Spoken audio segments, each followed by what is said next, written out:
through the international newspapers now with Nicholas Rushworth. Hi there, Nicholas. Hi to you, Kat. We're going to start off with some more reactions. We had some earlier on from the Israeli papers with our Jerusalem correspondent talking about Benjamin Netanyahu speaking to the US Congress. Well, let's go right away to Iran, why not? The Tehran Times. There is an English language daily there online which you can go to, and it has this piece: Congressman's applause for a criminal is painful and surprising. Now, it argues that Congress should not forget that the great majority of Americans back nuclear talks with Iran. And that paper saying, the applause is irritating when Netanyahu's stance has angered some politicians inside Israel.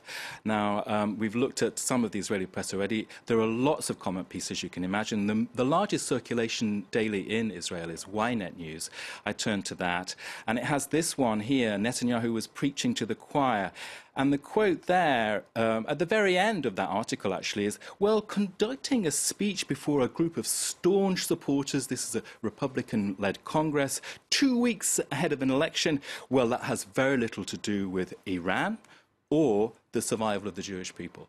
So a lot of harsh comment in the Israeli press, very fascinating, and you can go to it in English, of course. OK, well, amid all those arguments about the appropriateness or otherwise of this speech, there's the Washington Post's editorial. They're saying that Netanyahu's arguments need to be heard.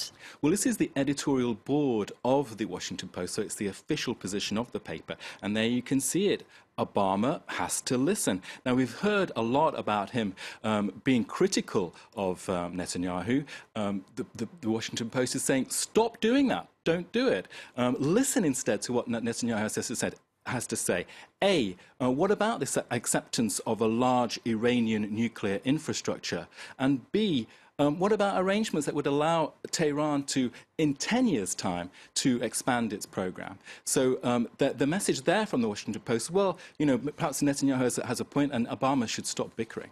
OK, let's stick with another story from the Middle East. We're talking about the advance by the Iraqi army on Tikrit, Saddam Hussein's hometown. Well, I turn to another editorial board, this time the New York Times, and it says that the real way, and we've heard this several times before, but this is today's angle in the New York Times, squeeze the cash flow. Now, if Islamic State organization is in a position to expand, as it has done, then it can't afford to pay its fighters and to create a society.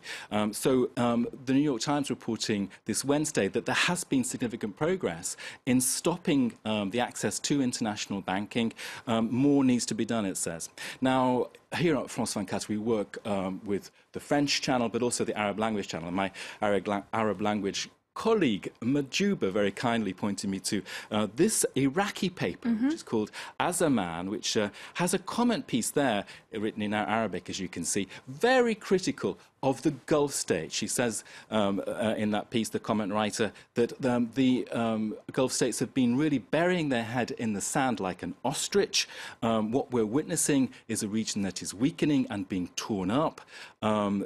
What's happened is that the Gulf states, key Gulf states, have not reacted, and they're only doing so now because the threat is really close to their border. So some of the feeling there in the Arabic press. Very interesting to get that view from an Arabic language newspaper. We're going to move away from some hard news stories now, though. Much, much lighter piece, Nicholas. You are treating us. This is about cats, the internet's favourite topic.